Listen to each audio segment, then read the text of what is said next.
Good day, everyone. In this presentation, I'll be discussing more on the different factoring techniques that I've discussed in my previous videos. Are you excited for a fun learning session? I hope that by the end of this session, you will be having a clear understanding on when and how to use the different factoring techniques. Before the discussion of the samples, let's recap the different factoring techniques. In my previous videos shared last week, I presented the following factoring techniques: difference of two squares, perfect square trinomials, general trinomials, and sum or difference of two cubes. Along with this is the application of the greatest common factor. Now let us have a deeper understanding on when and how are we going to use the different factoring techniques. Starting with the first example, 20m squared minus 125 n to the fourth. The question is, am I going to use the difference of two squares or difference of two cubes?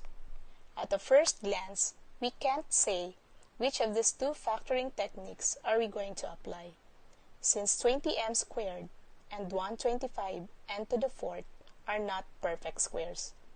Likewise, 20m squared is not perfect cube. But if we are to look at it closely, we will realize that these terms are divisible by 5. Therefore, there is a greatest common factor of 5. Factoring out the GCF 5 will result to 4m squared minus 25n to the fourth as the second factor. Now, it is obvious that the binomial factor is still factorable using the difference of two squares, since the terms are perfect squares. Therefore, we can conclude that the complete factored form of 20m squared minus 125 n to the fourth is 5 times 2m plus 5n squared times 2m minus 5n squared. Now let us have the second example, 4x squared minus 4x minus 15. Am I going to use the perfect square trinomial or general trinomial? Yes, the first term is a perfect square. But how about the last term? Correct. The third term is not a perfect square. Therefore, we can conclude that the given is a general trinomial.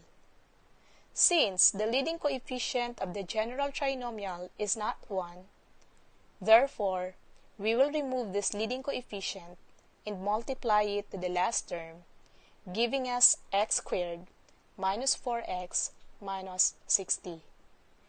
Then let us find the factors of x squared minus 4x minus 60. Consider the diagram at the side. What are the two numbers when multiplied will give negative 60 as the product and the sum of negative 4? Right, the numbers are negative 10 and 6. Therefore, the factors are x minus 10 and x plus 6. Then we will write 4 as the leading coefficient of each factor. Then afterwards, we will factor the greatest common factor for each binomial. And then, we will remove the greatest common factor.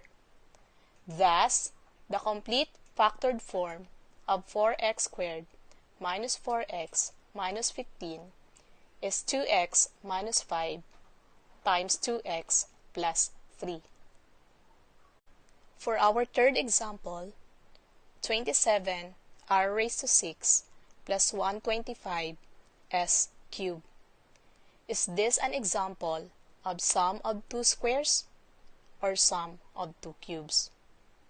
Correct. Since the terms are perfect cubes, therefore, it is an example of sum of two cubes. And aside from that, we don't have sum of two squares in the different factoring techniques.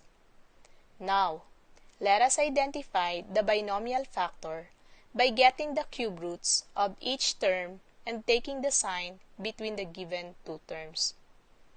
Taking the cube roots of 27 r raised to 6 and 125 s cubed, and copying the operation between the terms will lead us to 3r squared plus 5 as the binomial factor. Whereas, for the trinomial factor, we will square 3r squared and 5, which will give us 9r raised to 4 and 25. This will be the first and the third terms of the trinomial factor. So our trinomial factor is 9r raised to 4 minus 15r squared plus 25. You might wonder, where did we get negative 15r squared? This is taken from the additive inverse of the product of 3r squared and 5. In conclusion, the factored form of 27r raised to 6 plus 125 s cubed is 3r squared plus 5 times 9r raised to 4 minus 15r squared plus 25. That's it for today. Thank you for attending today's discussion. Hope to see you in my future discussions.